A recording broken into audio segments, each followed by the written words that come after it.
جناب رسول اللہ صلی اللہ علیہ وآلہ وسلم کا پاک ارشاد ہے کہ اللہ نے میری امت پر سب چیزوں سے پہلے نماز فرض کی ہے، اور قیامت میں سب سے پہلے نماز ہی کا حساب ہوگا۔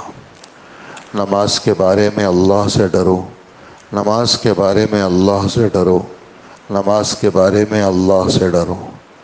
آدمی کے اور شرک کے درمیان نماز ہی حائل ہے۔ اسلام کی علامت نماز ہے۔ جو شخص دل کو فارغ کر کے اوقات اور مستحبات کی رعایت رکھ کر نماز پڑھے وہ مومن ہے۔ اللہ جل جلالہ نے کوئی چیز ایمان اور نماز سے افضل فرض نہیں کی۔ اگر اس سے افضل کسی اور چیز کو فرض کرتے تو فرشتوں کا اس کا حکم دیتے۔ فرشتے دن رات کوئی رکوع میں ہے، کوئی سجدے میں ہے۔ نماز دین کا ستون ہے۔ نماز شیطان کا منہ کالا کرتی ہے۔ نماز مومن کا نور ہے۔ نماز افضل جہاد ہے۔ جب آدمی نماز میں داخل ہوتا ہے اللہ جل جلالہ اس کی طرف پوری توجہ فرماتے ہیں۔ جب نماز سے ہٹ جاتا ہے تو اللہ کی توجہ بھی ہٹ جاتی ہے۔ جب کوئی آفت آسمان سے اترتی ہے مسجد کے آباد کرنے والوں سے ہٹ جاتی ہے۔ اگر کسی وجہ سے آدمی دوزخ میں جاتا ہے تو دوزخ کی آگ سجدے کی جگہ کو نہیں کھاتی۔ اللہ نے سجدے کی جگہ کو آگ پر حرام کر دیا۔ سب سے زیادہ پسندیدہ اللہ کے نزدیک عمل وہ نماز ہے جو وقت پہ پڑھی جائے۔ اللہ جل جلالہ کو آدمی کی ساری حالتوں میں سب سے زیادہ پسند یہ ہے کہ اس کو سجدے میں پڑا ہوا دیکھے۔ اللہ جل جلالہ کے ساتھ آدمی کو سب سے زیادہ نزدیکی اور قرب سجدے میں ہوتا ہے۔ جنت کی کنجیاں نماز ہے۔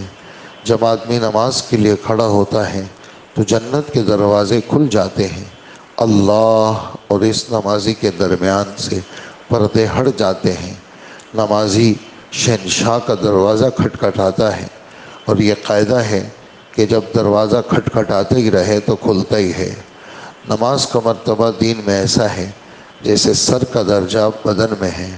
نماز دل کا نور ہے۔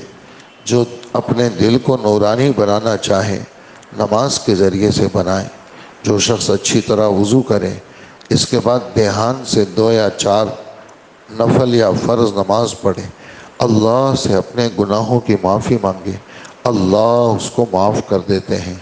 زمین کے جس حصے پر نماز کے ذریعے سے اللہ کی یاد کی جاتی ہے وہ حصہ زمین کے دوسرے ٹکڑوں پر فخر کرتا ہے۔ جو آدمی 2 رکعت نماز پڑھ کر اللہ سے کوئی دعا مانگتا ہے اللہ اس کی دعا کو قبول کرتے ہیں، جلدی ہو یا کسی مصلحت سے کچھ دیر سے ہو۔ جو آدمی تنہائی میں 2 رکعت نماز پڑھے اللہ اور اس کے فرشتوں کے سوا کوئی نہ دیکھے تو اللہ پاک اس کو دوزخ کی آگ سے بری ہونے کا پروانہ دے دیتے ہیں۔ جو آدمی ایک فرض نماز ادا کر کے اللہ جل جلالہ ایک فرض نماز کے بعد ایک دعا اس کی ضرور قبول ہوتی ہے۔ جو 5 نمازوں کا اہتمام کرتا رہے اس کا رکوع سجدہ اہتمام کے ساتھ پورا کرتا رہے جنت اس کے لیے واجب ہو جاتی ہے، دوزخ اس پر حرام ہو جاتی ہے۔ مسلمان جب تک 5 نمازوں کا اہتمام کرتا رہتا ہے شیطان اس سے ڈرتا رہتا ہے۔ جب نماز میں کوتاہی شروع کر لیتا ہے تو شیطان کو جرأت ہو جاتی ہے اور اس کے بہکانے کی تما میں لگتا ہے۔ سب سے افضل عمل اول وقت میں نماز پڑھنا ہے۔ نماز ہر متقی کی قربانی ہے۔ اللہ کے نزدیک سب سے پسندیدہ عمل نماز کو اول وقت پڑھنا ہے۔ صبح کو جو آدمی نماز کے لیے جاتا ہے اس کے ہاتھ میں ایمان کا جھنڈا ہوتا ہے۔ جو بازار کو جاتا ہے اس کے ہاتھ میں شیطان کا جھنڈا ہوتا ہے۔ ظہر کی نماز سے پہلے 4 رکعتوں کا ثواب ایسا ہے جیسے تہجد کی 4 رکعتیں۔ ظہر سے پہلے 4 رکعتیں تہجد کی 4 رکعتوں کے برابر ہیں۔ جب آدمی نماز کو کھڑا ہوتا ہے رحمت الہیہ اس کی طرف متوجہ ہوتی ہے۔ افضل ترین نماز آدھی رات تہجد کی نماز ہے، مگر اس کے پڑھنے والے بہت کم ہیں۔ میرے پاس حضرت جبرائیل علیہ السلام آئے اور کہنے لگے اے محمد صلی اللہ علیہ وسلم، جتنا ہم زندہ رہیں آخر ایک دن مرنا ہے، جس سے چاہے محبت کریں آخر ایک دن جدا ہونا ہے، آپ جس قسم کا بھی عمل کریں اچھا یا برا اس کا بدلہ ضرور ملے گا، اور اس میں کوئی شک نہیں مومن کی شرافت تہجد کی نماز ہے، اور مومن کی عزت لوگوں سے استغنا ہے۔ اخیر رات کی 2 رکعتیں تمام دنیا سے افضل ہے۔ اگر مجھے مشقت کا اندیشہ نہ ہوتا امت پر فرض کر دیتا۔ تہجد ضرور پڑھا کرو، تہجد نیک لوگوں کا طریقہ ہے، اللہ کے قرب کا سبب ہے۔ تہجد گناہوں سے روکتا ہے، خطاؤں کی معافی کا ذریعہ ہے۔ تہجد سے بدن تندرست رہتا ہے۔ اللہ جل جلالہ کا ارشاد ہے، اے آدم کی اولاد، تو دن کے شروع میں 4 رکعتوں سے عاجز نہ بن، میں تمام دن کے سارے کاموں کو پورا کر دوں گا۔ یہ 40 حدیثیں آپ حضرات نے سنی۔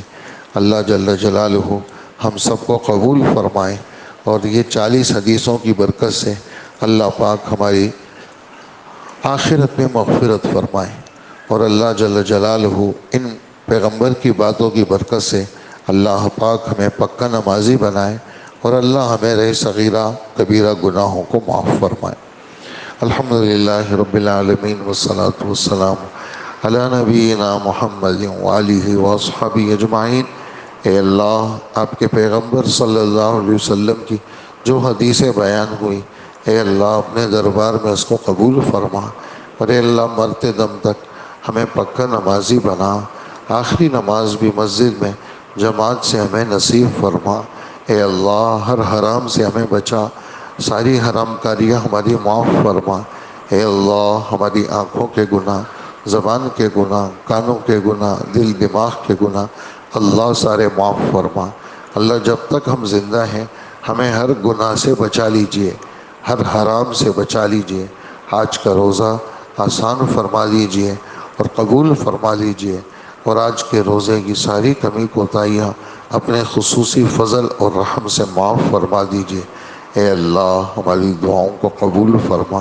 وصلی اللہ وسلم علی نبینا محمد وآلہ واصحابہ اجمعین، آمین برحمتک یا ارحم الراحمین۔